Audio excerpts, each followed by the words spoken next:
الحمد لله نحمده ونستعينه ونستغفره ونعوذ بالله من شرور أنفسنا ومن سيئات أعمالنا من يهده الله فلا مضل له ومن يضلله فلا هادي له ونشهد أن لا إله إلا الله وحده لا شريك له وأشهد أن سيدنا وسندنا وحبيبنا وطبيبنا ومولانا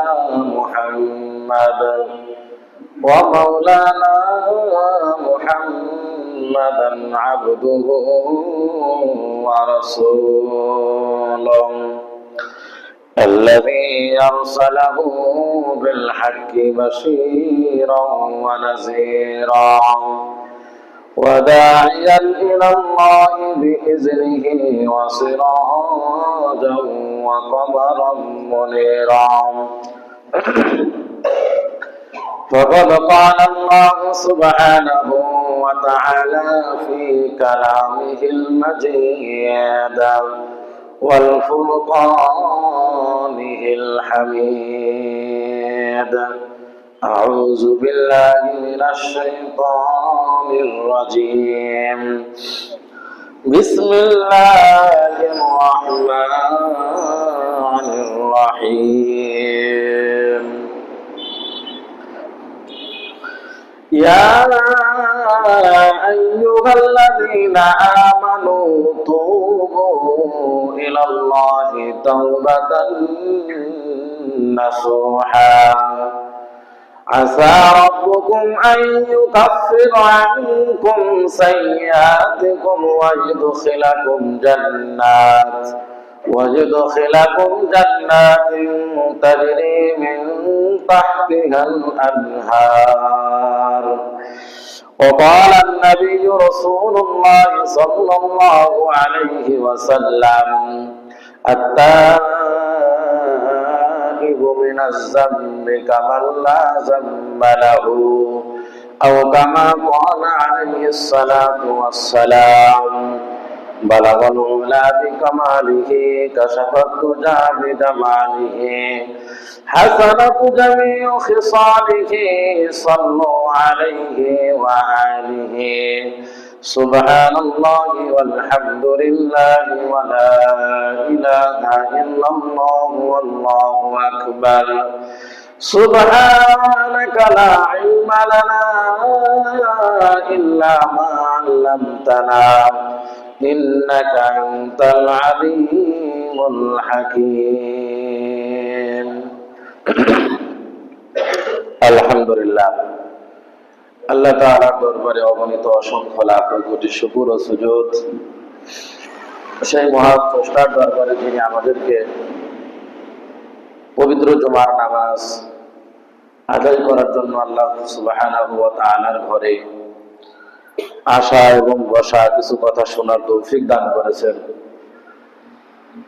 সে মহান স্রষ্টার দরবারে আমরা সবাই দিল থেকে শুকর আদায় করি, সকলে বলি আলহামদুলিল্লাহ। পবিত্র কালামুল্লাহ থেকে যে আয়াতে কারিমা তেলাওয়াত করেছি, বিশাল হাদিস খণ্ড থেকে ছোট্ট একটি হাদিসের অংশ তেলাওয়াত করেছি। আলোচিত হাদিস এবং উল্লেখিত আয়াতের উপরে সংক্ষেপে কিছু কথা নামাজের পূর্বক্ষণিক সময় আমরা ইনশাআল্লাহ শুনবো। আমা তৌফিকি ইল্লা বিল্লাহ।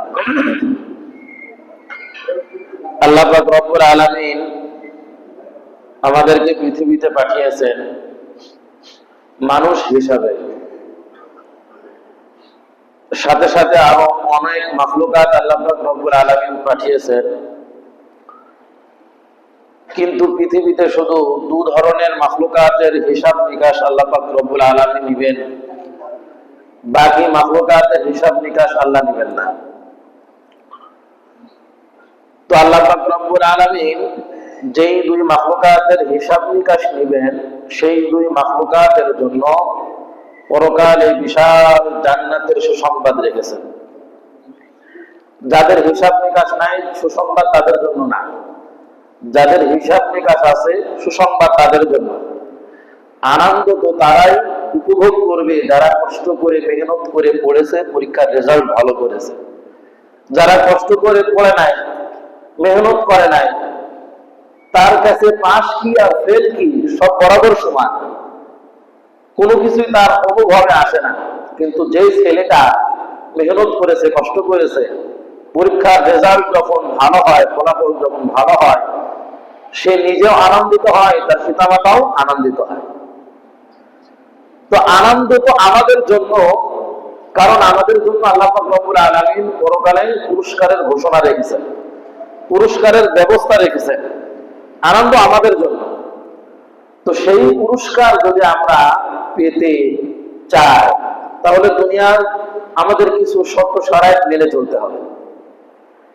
আমার জিন্দেগি অনুযায়ী, আপনার জিন্দেগি অনুযায়ী যদি আমরা আমাদের জিন্দেগি অনুযায়ী যদি আমাদের জীবনটাকে চালাই, তাহলে আমরা সেই পুরস্কার থেকে বঞ্চিত হব, সেই নিয়ামত থেকে আমরা সবাই বঞ্চিত হয়ে যাব। সেই নিয়ামত যদি আমরা উপভোগ করতে চাই, তাহলে মালিকের দেওয়া কিছু হুকুম, মালিকের দেওয়া কিছু শর্ত শরায়েত, এগুলো আমাদেরকে এই দুনিয়া থেকে মানতে হবে, পালন করতে হবে। যদি আমরা সঠিকভাবে মানি, পালন করে আদায় করি, তাহলে আমাদের জন্যই, তাদের জন্যই আল্লাহ সুবহানাহু ওয়া তাআলা ওই পুরস্কারের ঘোষণা রেখেছেন। তারই মধ্যে থেকে আল্লাহ পাক রব্বুল আলামিন বলেন যে আমি পৃথিবীতে মানুষ সৃষ্টি করে পাঠিয়েছি এবং জিনকে সৃষ্টি করে পাঠিয়েছি। এই দুই মাখলুকাত আমার ইবাদত বন্দেগী করার জন্য আমি পাঠিয়েছি। আল্লাহ এই কথা উল্লেখ করেছেন, ওমা খালাকতুল জিন্না ওয়াল ইনসা ইল্লা লিয়াবুদুন আই লিয়ারিফুন, যে মানুষ এবং জিন আমি সৃষ্টি করেছি। আল্লাহ তো আরো মাখলুকাত সৃষ্টি করেছেন কিনা, কিন্তু কোন মাখলুকাতের কথা উল্লেখ করে নাই। মানুষ এবং জিনের কথা উল্লেখ করেছে এবং ইবাদতের কথাও বলেছে যে আমি এই দুই শ্রেণীর মাখলুকাতকে সৃষ্টি করলাম, তারা আমার ইবাদত করবে, তারা আমার ইবাদত করবে, এটা আল্লাহর হুকুম, আল্লাহ আমাদের বলে দিয়েছে। কিন্তু আল্লাহ আমাকে আপনাকে ছাড়াও, জিন এবং ইনসান ছাড়াও আরো মাখলুকাত সৃষ্টি করেছেন কিনা, অনেক মাখলুকাত সৃষ্টি করেছেন, কিন্তু তাদের ইবাদতের কথাও বলে নাই এবং তাদের পুরস্কারের কথাও বলে নাই। কিন্তু আল্লাহ পাক রব্বুল আলামিন বলেন যে এই জিন এবং ইনসান ব্যতীত আমি যত মাখলুকাত সৃষ্টি করেছি, তাদের ইবাদতের কথা আমি বলি নাই, আমার থেকে ঘোষণা হয় নাই, কিন্তু তারা সব সময় আমি আল্লাহর প্রশংসা করে। সুবহানাল্লাহ। আমি আল্লাহর তাসবিহ জপতে থাকে, সমস্ত মাখলুকাত সব সময় আল্লাহর প্রশংসা করে, আল্লাহর তাসবিহ পাঠ করে। কিন্তু মানুষ এবং জিন, এই দুই মাখলুকাতকে আল্লাহ ইবাদতের ঘোষণা দেওয়ার পরেও এবং উল্লেখ করে সৃষ্টি করার পরেও এই দুই মাখলুকাত মালিকের সাথে নাফরমানি করে। এই দুই মাখলুকাত মালিকের হুকুম অমান্য করে। বাকি যত মাখলুকাত আছে, কোন মাখলুকাত আল্লাহ তাআলার সাথে খারাপ আচরণ, খারাপ ব্যবহার, আল্লাহ তাআলার সাথে অংশীদারিত্ব সাব্যস্ত, আল্লাহ তাআলাকে গালি দেওয়া এবং আল্লাহ তাআলার হুকুমের বাহিরে এই দুই মাখলুকাত ছাড়া অন্য মাখলুকাত কি করে বলেন তো দেখি? করে না। এই জিন ইনসান ব্যতীত অন্য মাখলুকাতকে আল্লাহ তাআলার সাথে, আল্লাহ তাআলার রুবুবিয়্যাতের সাথে, আল্লাহ তাআলা যে এক, এই একের সাথে অন্য মাখলুকাতকে আল্লাহ তাআলার সাথে অংশীদারিত্ব সাব্যস্ত করে না। তারা আল্লাহ তাআলাকে গালি দেয় না, আল্লাহ তাআলার সাথে তারা অংশীদারিত্ব সাব্যস্ত করে না। আল্লাহ এটাই বলেন, ইন্নাল ইনসান, আমি মানুষকে সৃষ্টি করেছি লিরাব্বিহি লাকানুত, কিন্তু এই মানুষ বড় নেমো খারাপ। মানুষ বড় নেমো খারাপ। কেন নেমো খারাপ? আল্লাহ বললেন যে বান্দা আমি আরো মাখলুকাতকে সৃষ্টি করেছি, কোন মাখলুকাতকে আমি ইবাদতের হুকুম দেই নাই, কিন্তু তারা আমার ইবাদত করে। সেই মাখলুকাতকে আমি পুরস্কারের ঘোষণাও দেই নাই, কিন্তু সেই মাখলুকাত আমার প্রশংসা করে, আমাকে গালি দেয় না। কিন্তু মানুষ এবং জিন, আমি তোমাদেরকে মহাব্বত করে সৃষ্টি করেছি, আমি তোমাদেরকে উল্লেখ করে সৃষ্টি করেছি, আমি তোমাদেরকে ইবাদত করার হুকুম দিয়েছি, এরপরেও তোমরা আমার হুকুম না মেনে তোমরা গায়রুল্লাহর হুকুম মানো, গায়রুল্লাহর ইবাদত করো, আমি আল্লাহর সাথে তোমরা অংশীদারিত্ব সাব্যস্ত করো। আল্লাহ নিজে আফসোস করে বলতেছে যে এই মানুষ বড় খারাপ। আল্লাহ পুরস্কার ঘোষণা দিয়েছেন, পুরস্কারের তিনি ঘোষণা দিয়েছেন, ওপেন করেছেন, এবং মৃত্যুবরণ করার পরে আমাদের প্রশ্ন কি হবে, আমাদের প্রশ্নর সাথে সাথে আমাদের উত্তর কি হবে, সেটাও আল্লাহ ওপেন করছেন কিনা, সেটাও আল্লাহ ওপেন করে দিয়েছেন, বলে দিয়েছেন এই হলো তোমার প্রশ্ন, এই হলো তোমার উত্তর। স্বাভাবিকভাবে যদি দুনিয়ার হাইসিয়তে পরীক্ষার প্রশ্নগুলো যদি ওপেন হয়ে যায়, উত্তর ওপেন করা লাগে না, উত্তর ওপেন করার প্রয়োজন নাই, শুধু প্রশ্ন যদি ওপেন হয়ে যায়, তো যে একদম নাদানের থেকে নাদান ছাত্র, সেও কিন্তু ওই প্রশ্ন ওপেন হওয়ার সাথে সাথে সে কিন্তু উত্তর বাহির করে সে অ্যান্সার দিয়ে চলে আসে, আসে কি আসে না? তো আল্লাহ রাব্বুল আলামিন প্রশ্ন ওপেন করেছে, উত্তর ওপেন করেছেন, কিন্তু মানুষ এই নেমখারামি করার কারণে, আল্লাহর হুকুম থেকে পিছিয়ে থাকার কারণে, আল্লাহর হুকুম অবাধ্য হওয়ার কারণে, না মানার কারণে প্রশ্ন ওপেন, উত্তর ওপেন, কিন্তু মানুষ ওই জায়গায় যে ধরা খেয়ে যাবে। লা লা আদরি, আমি কিছুই জানি না। আল্লাহ যখন বলবেন মুনকার নাকির, যখন জিজ্ঞাসা করবেন মা রব্বুকা, লা আদরি, আমি কিছুই জানি না। ওমান দীনুকা, আমি কিছুই জানি না। ওমান নাবিয়ুকা, আমি কিছুই জানি না। তো জানবে তো তারাই যারা ইল্লা লিয়াবুদুন, আল্লাহর ইবাদত করেছে, আল্লাহর হুকুম মেনেছে, আল্লাহ যেই শর্ত শারায়েত গুলো দিয়েছে, এই শর্ত শারায়েত যারা মানবে, যারা মেনে তাদের জীবনকে, দৈনন্দিন জীবনকে তারা পরিচালিত করবে, আল্লাহ তাদের জন্যই তো ওই প্রশ্ন এবং সওয়াল এবং উত্তর সব কিছুর জন্য আল্লাহ সহজ রাস্তার ব্যবস্থা করে রেখেছে। যে কোনোদিন আরবি পড়ে নাই, কবরের সওয়াল জবাব কি ইংরেজিতে হবে না, বাংলায় হবে না, ফার্সি না উর্দুতে হবে, আরবিতে হবে। তো যে কোনোদিন আরবি শেখেই নাই, আরবি পড়েই নাই, আলিফ বাতাও করতে পারে না, কিন্তু দুনিয়ার মধ্যে সে তাকওয়ার সাথে চলেছে, আল্লাহকে ভয় করেছে, আল্লাহকে মহব্বত করেছে, আল্লাহকে মহব্বত করেছে, আল্লাহকে ভয় করেছে। আল্লাহর ভয়, আল্লাহর জাহান্নামের ভয় তার দিলের ভিতরে এত পরিমাণ ছিল যে কোনোদিন গুনাহ করে নাই, কোনোদিন গুনার কাজ করে নাই, কোনোদিন নেকির কাজ ছাড়ে নাই। তো যে ব্যক্তি দুনিয়াতে আলিফ বা এটাও করতে পারতো না, তো আল্লাহ পাক রব্বুল আলামিন বলেন কবরের সওয়াল জবাব তো হবে আরবিতে। তো ওই বান্দা দুনিয়াতে আমার মুহাব্বত করার কারণে, আমার উপরে ভয় করার কারণে, গুনাহমুক্ত জীবন যাপন করার কারণে, আরে দুনিয়ায় আরবি পড়ার কোনো প্রয়োজন নাই, ওই দুনিয়ার তাকওয়া কবরের মধ্যে তার আরবি এমনিতেই হয়ে যাবে। সুবহানাল্লাহ, কবরের মধ্যে আরবি এমনিতেই হয়ে যাবে। আর জাননেওয়ালা আরবি সাহিত্যিক, আরবি সাহিত্যিক কোন পণ্ডিত যদি আল্লাহর হুকুম না মানে, আল্লাহর গোলামি যদি না করে, আল্লাহর দেওয়া শর্ত শারায়েত অনুযায়ী নিজের জীবনকে যদি পরিচালিত না করে, আরবির উপরে যদি পাণ্ডিত্য অর্জন করেও থাকে, তো মার রব্বুকা ওমান দীনুকা ওমান নাবিয়ুকা, এই আরবিতে প্রশ্ন করার সাথে, আরবিতে প্রশ্ন করা সত্ত্বেও ওই আরবি পণ্ডিতওয়ালা ব্যক্তি এই প্রশ্নের জবাব লা আদরি লা আদরি, আমি তো এই প্রশ্নের জবাব কিছুই পারি না, কিছুই জানি না, কিছুই বুঝি না, আরবি পণ্ডিত্য দুনিয়াতে অর্জন করা সত্ত্বেও ওই সামান্য এই প্রশ্নের জবাব এই ব্যক্তি দিতে পারবে না। যে দুনিয়ার মধ্যে আরবি অর্জন করেছে ঠিক আছে, কিন্তু আল্লাহ তাআলার হুকুম কি করে নাই, মানে না। এজন্যই আল্লাহ পাক রব্বুল আলামিন পৃথিবীতে আমাকে আপনাকে ছাড়াও অনেক হাজারো মাখলুকাত সৃষ্টি করেছেন, যেই মাখলুকাত গুলো আল্লাহ পাক রব্বুল আলামিনের সব সময় তারা তাসবিহ করতেছে, মালিকের প্রশংসা করতেছে। আল্লাহ আসমানের ভিতরে হাজার লক্ষ কোটি ফেরেশতা সৃষ্টি করেছেন, হাজার লক্ষ কোটি ফেরেশতা তারা সব সময় মালিকের প্রশংসা করতেছে। মালিকের কি করতেছে? মালিকের প্রশংসা করতেছে, মালিকের তাসবিহ করতেছে, মালিকের ইবাদত বন্দেগী করতেছে। রাসূলুল্লাহ সাল্লাল্লাহু আলাইহি ওয়াসাল্লাম বলেন, আসমানের ভিতরে এমন কিছু ফেরেশতা আছে যেই ফেরেশতাকে আল্লাহ পাক রব্বুল আলামিন কিয়ামত অবস্থায় রেখে দিয়েছে। কিয়ামত পর্যন্ত সে দাঁড়িয়ে নামাজরত অবস্থায় মালিকের ইবাদত করবে। এমন কিছু ফেরেশতা আছে যেই ফেরেশতা রুকু অবস্থায় আছে, কিয়ামত পর্যন্ত রুকু অবস্থায় মালিকের প্রশংসা করবে।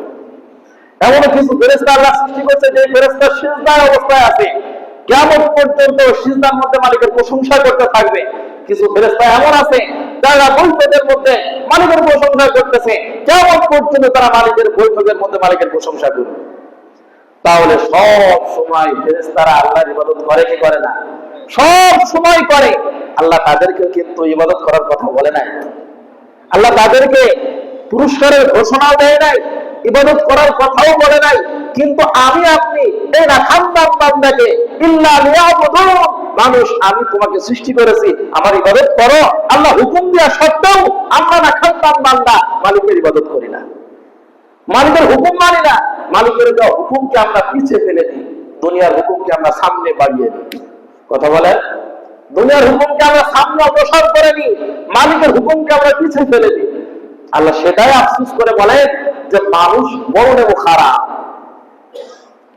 বান্দা আরো মাখলুকাত সৃষ্টি করেছে, তাদেরকে ইবাদত করার কথা বলি নাই, কিন্তু তারা আমার ইবাদত বন্দেগী করে। এরপরেও আল্লাহ পাক রব্বুল আলামিন আমাকে আপনাকে মহব্বত করেন, কি করেন? মহব্বত করেন, ভালোবাসেন।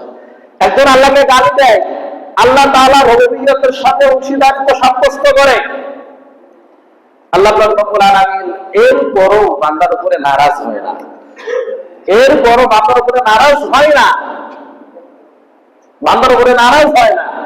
আপনি বিবাহ করেছেন, সিম্পল উদাহরণ, আপনি বিবাহ করেছেন, আপনার বিবি আছে, আপনি যদি বিবির সাথে পরামর্শ করেন যে আমি আর একটা বিবাহ করতে চাই, কোন মেয়ে কি চাইবে যে আমার ঘরে আরেকটা মেয়ে আসুক?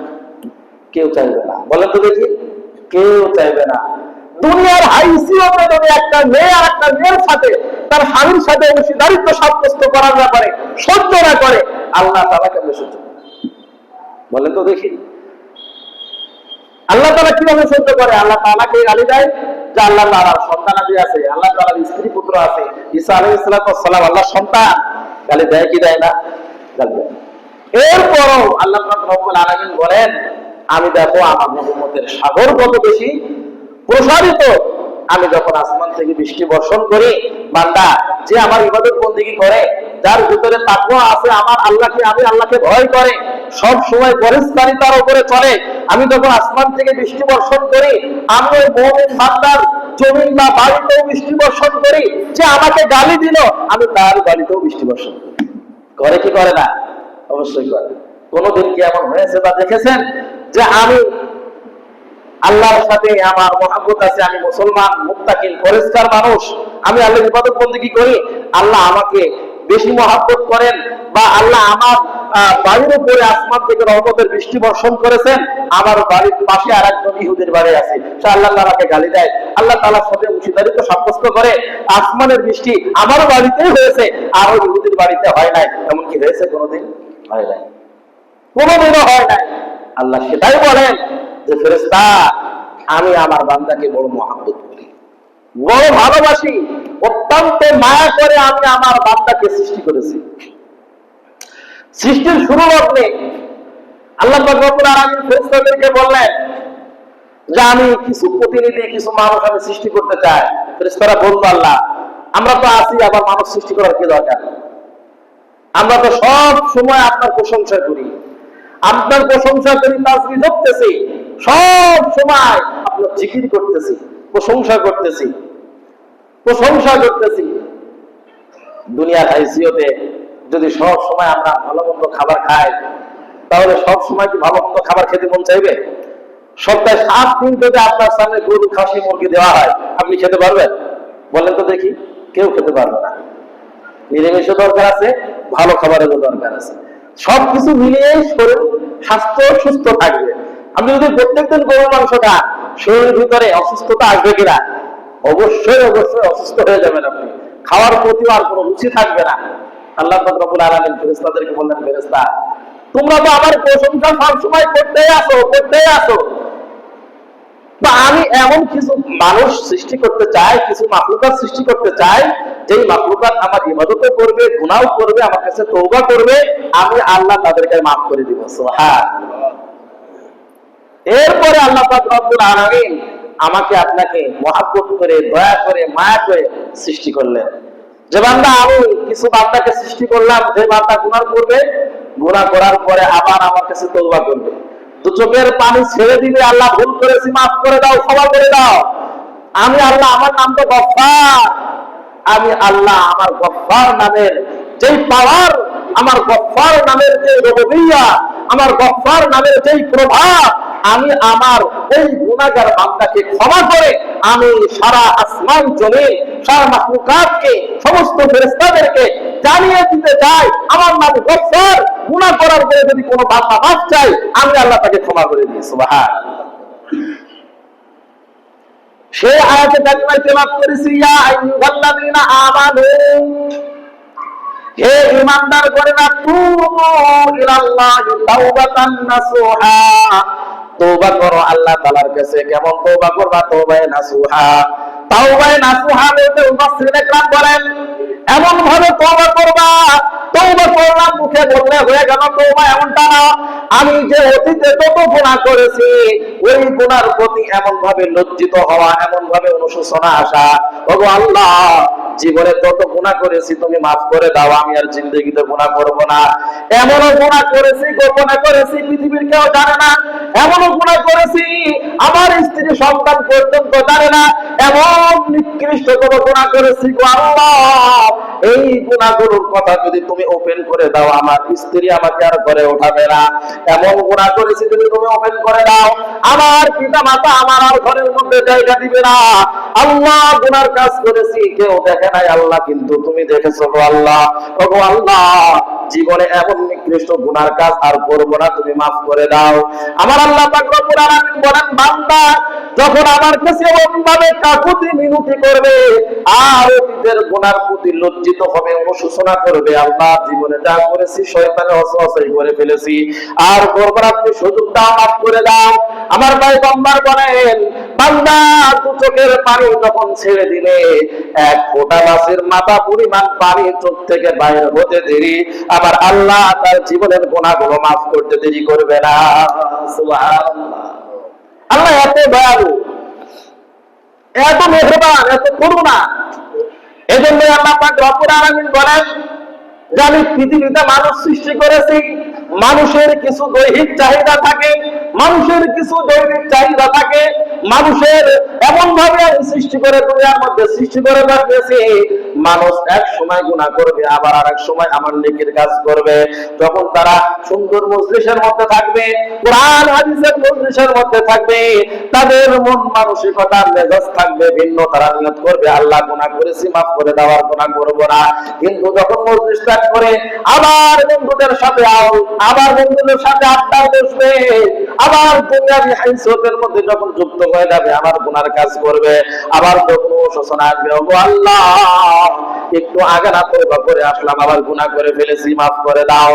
আমার আল্লাহ তবুও বলেন, বান্দা তুমি গুনাহ করো, কোনো বাধা নাই, কিন্তু তুমি তওবা করতে ভুলে যেও না। আমি আল্লাহ পাক রব্বুল আলামিন মৃত্যুর আগ মুহূর্ত পর্যন্ত, তোমার শেষ নিঃশ্বাস বাইর হওয়ার আগ মুহূর্ত পর্যন্ত আমি তোমার জন্য তওবার দরজাকে উন্মুক্ত করে রেখেছি। সুবহানাল্লাহ। তওবার দরজা আল্লাহ খুলে রেখেছেন মৃত্যুর আগ মুহূর্ত পর্যন্ত। আমরা যারা এখানে উপস্থিত আছি, কেউ কি বলতে পারবো যে বালেগ হওয়ার পর থেকে নিয়ে আমার কোনো গুনাহ নাই? কেউ কি বলতে পারবো? কেউ বলতে পারবো না।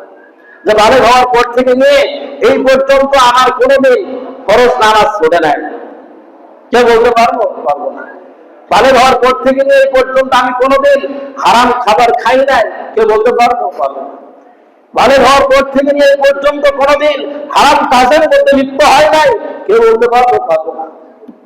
এজন্যই মালিকের কাছে কি অপরাধ? তওবা করা। তওবা করা, এমন ভাবে তওবা করা যে ওই তওবা, ওই গুনার জন্য এমন ভাবে লজ্জিত হওয়া, ওই সূচনা আনা যে আল্লাহ, যতদিন তুমি আমাকে হায়াতে জীবিত রাখো, যতদিন আমি জীবন পাই পৃথিবীতে, যতদিন আমি বেঁচে থাকবো, ততদিন পর্যন্ত আমি ওই গুনার প্রতি এমন ভাবে লজ্জিত হয়ে গেলাম, এমন ভাবে অনুশোচনা আমি করলাম, আর জিন্দেগিতে আমি ওই গুনার কাজ করবো না। আল্লাহ বলেন, বলতে দেরি আমার গফফার নামের প্রভাব তোমার উপরে প্রয়োগ হতে দেরি হবে না। সুবহানাল্লাহ। আল্লাহ পাক রব্বুল আলামিন আরো বলেন, قل يا عبادي الذين أسرفوا على أنفسهم لا تقنطوا من رحمة الله। বান্দা, তুমি গুনাহ করবা, গুনাহ করতে করতে তুমি পাহাড় পরিমাণ গুনাহ করে ফেলেছো, মরুভূমির বালুকণা পর্যন্ত তুমি গুনাহ করে ফেলেছো। বান্দা, তোমার নৈরাশ হওয়ার কোনো কিছু নাই। আমি আল্লাহ পাক রব্বুল আলামিন, আমার রহমত এত বেশি, এত বেশি, আমার কুরসির মধ্যে লেখা আছে, ইন্না রাহমাতি সাবাকাত গদবি। আমার রহমতের প্রভাব, আমার রহমতের ক্ষমতা এত বেশি, এত বেশি। বান্দা, তুমি যদি পৃথিবীতে যে পরিমাণ বৃক্ষগুলো আছে, এই বৃক্ষগুলোর পাতা পরিমাণ যদি গুনাহ নিয়ে আমার দরবারে হাজির হও, আমি আল্লাহ পাক রব্বুল আলামিন ওই গুনাহগুলোকেও আমি মোচন করে দেওয়ার ক্ষমতা রাখি। সুবহানাল্লাহ। আল্লাহ পাক রব্বুল আলামিন বলেন, আমি তওবাকারী বান্দাকে সবচেয়ে বেশি মহব্বত করি।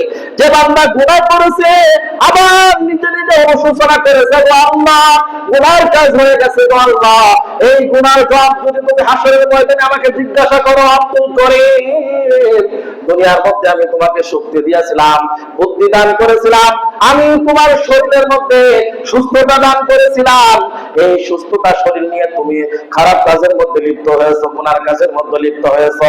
তুমি চাইলে হারাম খাবার খেতে পারতা, কিন্তু তুমি হারাম খাবারটাকে বামে রেখে হারাম খাবারটাকে তুমি ডান পাশে নিয়ে গ্রহণ করে তুমি ভক্ষণ করেছো। গো আব্দুল করিম, তুমি গুনার কাজ কেন করলা? আমার আল্লাহ পাক রব্বুল আলামিন বলেন, হ্যাঁ তুমি গুনার কাজ করে ফেলেছো, ঠিক আছে, কিন্তু তুমি আমার কাছে দোয়া কান্নাকাটি করো, যতক্ষণ তোমার নিঃশ্বাসের তৌফিক আমি দুনিয়ার মধ্যে দিব, যতক্ষণ আমি তোমাকে হায়াতের মধ্যে জীবিত রাখবো দুনিয়ার মধ্যে, ততক্ষণ পর্যন্ত আমার তওবার দরজা উন্মুক্ত আছে। বান্দা, তওবা না করে যেন তোমরা কবরের পথের যাত্রী হয়ো না। এমন গুনার কাজ করেছো, এই গুনার কাজ দুনিয়ার কেউ জানে না, কিন্তু আমি আল্লাহ সব কিছু জানি। জানে কি জানে না? আল্লাহ সব কিছু জানে। আমার আল্লাহ পাক রব্বুল আলামিন বলেন, ইয়ালামু খাইনাতাল আয়ুনি ওয়া মা তুখফিস সুদূর। বান্দা, তুমি এমন নির্জন এলাকার মধ্যে গুনাহ করবা, যেই জায়গায় পৃথিবী থেকে এমন কিছু জায়গা যেখানে আসমানের সূর্যের আলো পর্যন্ত সেখানে পৌঁছানোর ক্ষমতা রাখে না। ওগো বান্দা, তুমি যদি সমুদ্রের তলদেশে চলে যায় গুনার কাজের মধ্যে লিপ্ত হও, আমার চোখ ফাঁকি দেওয়ার মতন কোনো ক্ষমতা কোনো মাখলুকাতের নাই। বান্দা, আমি কোরআনের মধ্যে জানিয়ে দিয়েছি, তুমি গুনার কাজ করবা, আমি আল্লাহ নিজ চোখে দেখি। শুধু তাই নয়, তোমার দিলের মধ্যে কি কল্পনা তুমি আঁকতেছো, কি তুমি কল্পনা করতেছো, খারাপ কল্পনা করতেছো নাকি ভালো কল্পনা করতেছো। ওগো বান্দা, তোমার চোখের পলকের ইশারা পর্যন্ত আমার কাছে খবর আছে। সুবহানাল্লাহ। কি করতেছি আমি, কি দেখতেছি আমি, চোখের জেনা, হাতের গুনাহ, পায়ের গুনাহ, জবানের গুনাহ, দিলের গুনাহ, মনে করতেছি আমার ডানে বামে পিছে সামনে কেউ দেখতেছে না, আমি গুনার কাজ করি। হ্যাঁ, গুনার কাজ করি, হারাম খাই, কেউ দেখতেছে না। আল্লাহ চোখ ফাঁকি দেওয়ার মতন কোন ক্ষমতা কারো আছে? আল্লাহ চোখ ফাঁকি দেওয়ার মতন ক্ষমতা কারো নাই, পৃথিবীর কারো নাই। আল্লাহ পাক প্রত্যেক গুনাহ সম্পর্কে আপনাকে জিজ্ঞাসা করবেন, আমাকে জিজ্ঞাসা করবেন। তো ওই গুনাহ যে করতেছি পৃথিবীর কেউ দেখলো না, হাসরের ময়দানে হাজার লক্ষ মানুষ থাকবে, সবার সামনে যখন ওপেন করবে তখন আপনার মানিজ্য কোথায় থাকবে? বলেন তো দেখি, তখন আমার মানিজ্য কোথায় থাকবে? যখন ওপেন করে দিবে যে অমুক বান্দা এই গুনার কাজের মধ্যে লিপ্ত হয়েছে, যেই গুনাহ অত্যন্ত নিকৃষ্ট গুনাহ, এই গুনার মধ্যে লিপ্ত হয়েছে, যখন ওপেন করে দিবে সকল মানুষ দেখতে থাকবে যে অমুক এই গুনার মধ্যে লিপ্ত হয়েছে, এবং গুনাহগুলো দুনিয়া থেকে তওবা না করে আল্লাহর কাছ থেকে মাফ না চেয়ে সে মৃত্যুবরণ করেছে, আল্লাহ এই গুনার সাজা, গুনাহের ভাগ তাকে ভোগ করে এরপরে তার ফয়সালা। রাসূলুল্লাহ সাল্লাল্লাহু আলাইহি ওয়াসাল্লাম সুন্দর সুযোগ করে দিয়েছেন এই উম্মতের জন্য, যে বান্দা তুমি যদি গোপনে গুনাহ করো, চুরি করেছো দোকান থেকে, অথবা কারো সম্পদ আত্মসাৎ করেছো, যদি অন্যের হক হয়ে থাকে হকটাকে পরিশোধ করতেই হবে। বান্দার হক আল্লাহ ক্ষমা করবে না, বান্দার হক আল্লাহ ক্ষমা করার অধিকার রাখে না, বান্দার হক বান্দাকে বুঝিয়ে দিতে হবে। হ্যাঁ, এমন নিকৃষ্ট গুনার কাজ করেছো যেটা আল্লাহর হকের সাথে সম্পর্কিত, অথবা এমন গুনার মধ্যে তুমি লিপ্ত হয়েছো যেই গুনাহটা অত্যন্ত কবিরা গুনাহ, নিকৃষ্ট গুনাহ, ঘৃণিত গুনাহ। এই গুনাহ কেউ জানে না, গুনাহ কেউ জানে না। আল্লাহ রাসূল সাল্লাল্লাহু আলাইহি ওয়াসাল্লাম বলেন, তুমি গুনাহ করেছো, গোপনে করেছো, কেউ দেখে নাই। এই গুনাহকে তুমি কারো সাথে আর শেয়ার করো না, কারো সাথে আর শেয়ার করো না, কাউকে বলো না যে বন্ধু আমি অমুক জায়গায় গুনাহ করে আসলাম, আমি অমুক জায়গায় চুরি করে আসলাম, আমি অমুক জায়গায় খারাপ কাজের মধ্যে লিপ্ত হয়েছিলাম, আমি আজ মদ খেয়েছি, আমি এটা করেছি সেটা করেছি। আল্লাহ রাসূল বলেন, এই গুনাহের যখন নাকি আরেকজন সাক্ষী হয়ে যাবে, তখন আল্লাহ পাক রব্বুল আলামিন সহজে মাফ করবে না, সহজে কি করবে না, মাফ করবে না। আপনি গোপনে গুনাহ করছেন, কেউ দেখে নাই, আল্লাহর কাছে গোপনে মাফ চান, গুনাহ সাক্ষী এখনো কেউ হয় নাই। আল্লাহর নাম সাত্তার। আল্লাহর নাম কি? আল্লাহর নাম সাত্তার। আল্লাহর যে নামগুলো আছে প্রত্যেক নামের প্রভাব এই বান্দার উপরে আল্লাহ পাক রব্বুল আলামিন হাসরের ময়দানে প্রভাব খাটাবেন। সুবহানাল্লাহ। আল্লাহর নাম সাত্তার মানে গোপনকারী। সাত্তার অর্থ গোপনকারী। আল্লাহ পাক রব্বুল আলামিন আমি আপনি গোপনে গুনার কাজ করেছি, এই গুনার কাজ কেউ জানে না, দুনিয়ার কাউকে আমি সাক্ষী বানাই নাই। আল্লাহর কাছে তওবা করেন, মাফ চান, দুহাত উঠিয়ে বলেন, আল্লাহ তুমি ছাড়া মাফ করার ক্ষমতা পৃথিবীতে কারো নাই, এবং এই গুনার সাক্ষী আমি কাউকে বানাই নাই, গোপনে করেছি আল্লাহ, তুমি আর আমি ছাড়া কেউ জানে না, তুমি মাফ করে দাও আল্লাহ। আল্লাহ তাআলা বলেন, বান্দা যদি এই গুনার প্রতি অনুশোচনা নিয়ে আসে, বান্দা যদি এই গুনাহ থেকে মুখ ফিরিয়ে নেয়, আর যদি গুনার মধ্যে লিপ্ত না হওয়ার তওবা করে, আমি আল্লাহ পাক রব্বুল আলামিন তার গুনাহকে, আমার নাম সাত্তার, আমি গোপনে তাকে মাফ করে দিব। সুবহানাল্লাহ। কিন্তু যদি আপনি গুনার সাক্ষী বানিয়ে ফেলেন যে না অমুক আমি গুনাহ করে আসলাম, আপনার গুনার সাক্ষী হয়ে গেল, হাসরের ময়দান তখন কায়েম হবে, ওয়ানাদাউল মাওয়াজিনাল কিসতা লিয়াউমিল কিয়ামাতি ফালা তুযলামু নাফসুন শাইআ। আল্লাহ বলেছেন আমি হাসরের ময়দান ইনসাফ ভিত্তিক আদালত কায়েম করব, কোন মাখলুকাতের উপরে সামান্য বিন্দু থেকে বিন্দু পরিমাণ যেন জুলুম না হয়ে যায়, আমি সেভাবে ইনসাফ কায়েম ভিত্তিক আদালত কায়েম করব। এখন যদি আপনি গুনার কাজ করেছেন, আপনি এই গুনার সাক্ষী আরেকজনকে বানিয়ে রাখলেন, আল্লাহ দুনিয়াতে মাফ করে দিল, হাসরের ময়দান যখন কায়েম হবে ওই গুনাহ আরেকজন বান্দা করেছে, যখন আপনি মাফের কাতারে চলে যাবেন, আপনি যাকে সাক্ষী রেখেছিলেন সে বলবে আল্লাহ আমিও করেছি, আপনি আমাকে কেন মাফ করেননি? বলবে কি বলবে না? চুরি আমিও করেছি, আপনিও করেছেন, বিচার গিয়েছে উস্তাদের কাছে, উস্তাদ আপনাকে মাফ করে দিল, আমাকে মাফ করলো না, এই প্রশ্ন থাকবে কিনা যে সেও চুরি করেছে আমিও চুরি করেছি, আমাকে কেন মাফ হলো না?